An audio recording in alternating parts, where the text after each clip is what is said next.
Now, for people who have autism, life can be tough. The condition makes communicating and interacting with others more difficult. But there's also a cost to physical health, as a new report makes clear. Those with autism are dying, on average, 16 years earlier than the general population. The charity Autistica is calling it a hidden crisis. Well, we're joined now by Autism campaigner Kevin Healey, and from our London studio we have John Spears, who is from the society, from the charity, John Spires. John, let's start with you. You're calling this, or the charity's calling this, a hidden crisis, an enormous hidden crisis. What exactly is happening? Well, what our report shows is that there is a huge problem that we simply did not realise. And people with autism are dying on average 16 years younger than the norm. And in fact, that story is even worse when you look at those who have autism and a learning disability.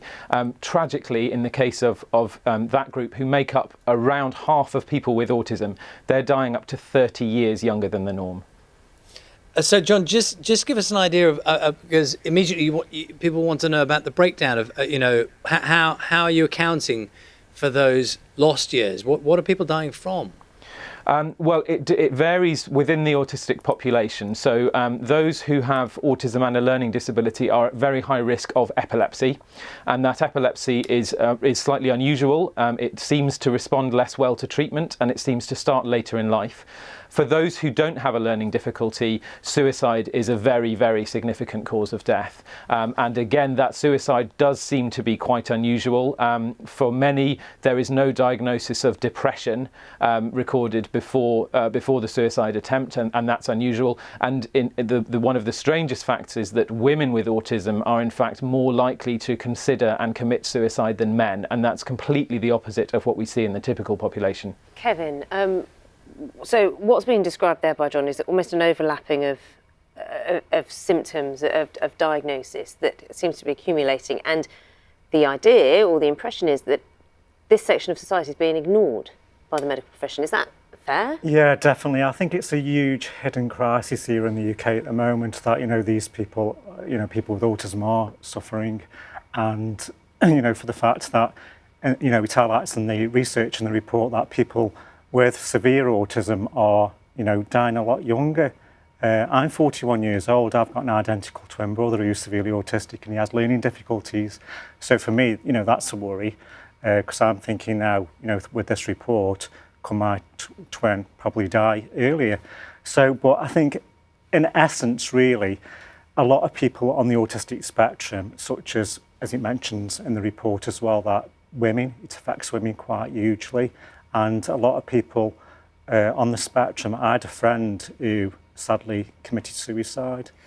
She was autistic, and she was going to come to one of my conferences. And the day before the conference, I had a phone call from a lecturer saying that, Kevin, she can't attend because she sadly took her own life. Now, she had Asperger and mental health conditions, so there can be overlapping conditions as well. What's confusing is that my understanding would be that if you are diagnosed with autism, the medical authorities would be aware of your existence and your condition. Correct.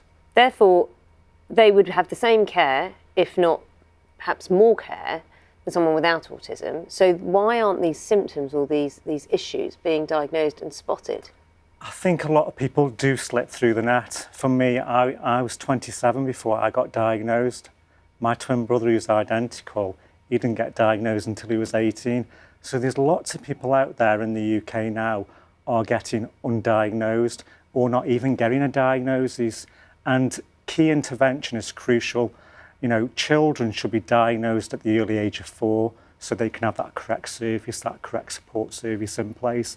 That is really, really crucial. So, John, as we're looking forward and you look at the results of your survey, what lessons do you think can be drawn in practical terms? What might help those families and those people living with the condition? Well, one thing that we desperately need is much, much better data. And one of the things we're calling for through our report is a national autism mortality review. We want the government to commit to collecting and analysing a great deal more data than we currently do, and starting to lay out recommendations for how we can prevent many of these deaths, which really ought to be preventable. And we're launching a petition today that people can sign on our website, which calls on the government to launch this autism mortality review as soon as possible. John, thank you very much. John Spires from Autistic and Kevin here in the studio. Thank you both very much for your time. Thank you. Thank you.